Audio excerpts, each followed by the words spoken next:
So I'll start with you, Jason. This is a little different than some of the roles you've done in the past. So what attracted you to this project? I really was drawn to this mostly because of the people that were involved. The script was amazing too. I did not read the book before I started it, so I can't blame it on that. But I was glad that I did because I read it afterwards, and it was I get where the good script came from. And Tina, the same for you. This is a little different for you. So yeah, I came onto this movie because Sean Levy, who I had worked with before, approached me about it, and I read the script, and I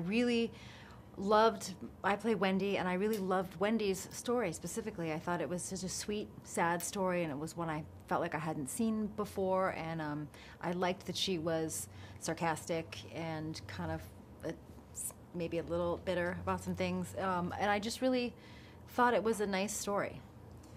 And Jason, tell us about who you play and a little bit about your character.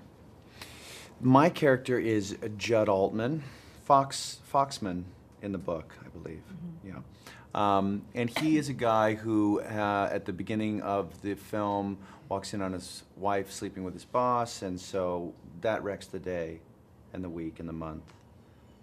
And he's going to try to have it not wreck the whole year.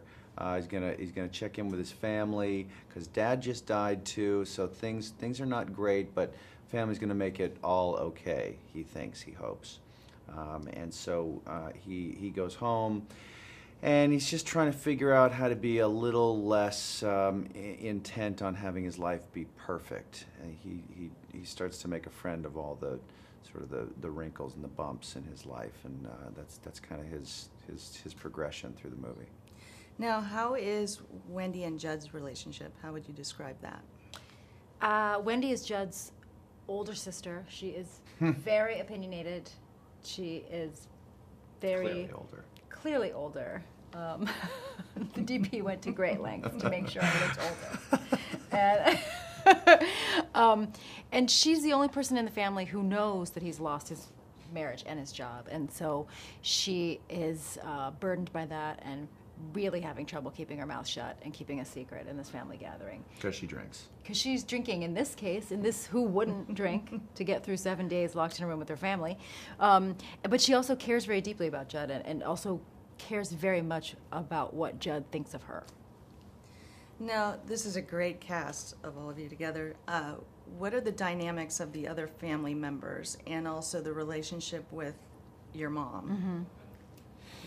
The dynamics of the other family members, I mean, boy, we got all kinds in this movie. I think you'll, if you're living and breathing, you'll find yourself in this film. And then you got Jane Fonda, who who can't relate to Jane Fonda? I mean, she's probably been in a half a dozen of your favorite films. Mm-hmm. And she's got a beautiful pair of fake Hollywood boobies in this film that her character has purchased for herself, and each of her children take turns napping on them. They're comfortable. They're slightly but tastefully freckled, and you can cry on them. You can laugh on them. And this, a lot of times when you've got a big cast like this, I think that people come in and they do their thing and they leave. But right. Did you all spend a lot of time together shooting this film? We did. We shot the film in a real house in Long Island, and we were all together. It was all shot in kind of real time over, well, not exactly real time, but a very condensed period of time. And we would all hang out together. There were no campers nearby for us to separate to, so we would all hang out in the bedroom together. And somewhat true to our characters, Corey Stoll plays Paul, our more serious brother. That was probably only evidenced in real life by the way he would just continually beat all of us at Words with Friends. Mm-hmm. Very serious competitor. Schooling everyone at Words with Friends. And Adam Driver, who plays Philip, our kind of mischievous baby brother, was always disappearing. Like sometimes we would just turn around and see Adam exiting out a second-story window. I don't know where he was going, but he would leave. We were in this holding room, and he would just go out the window. He flies. Go play out in the yard, like the baby brother, until it was time to shoot again. Let's talk about Sean kill me Levy, for that. working with Sean. Can you talk about that?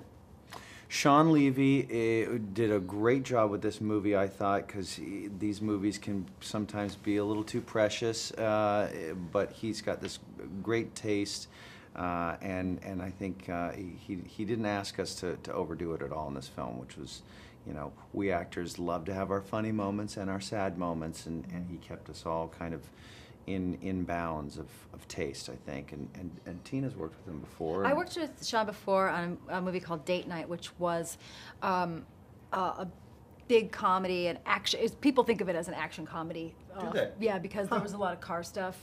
And so this was, you know, I know Sean was very excited to do this. A lot of car stuff. A lot of car stuff. I mean, Nighttime. I don't pay attention to that part even when I'm shooting it, but because I'm a girl.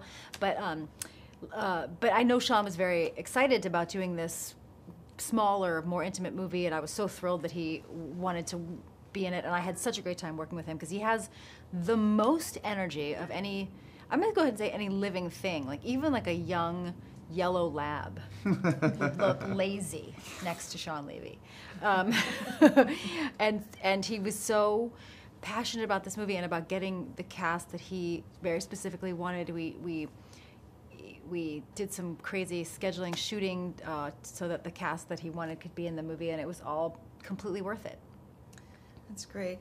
And I think, as you mentioned, that I think people are going to be able to relate to this film really well. What do you hope audiences walk away with after they see this?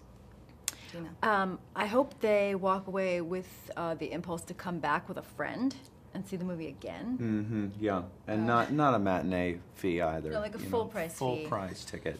I hope they get confused and try to buy a 3D ticket to it and pay $5 more. And then have the instinct to pick up a DVD so that they don't forget any lines. You know, they could rewatch and have it with you in your trunk.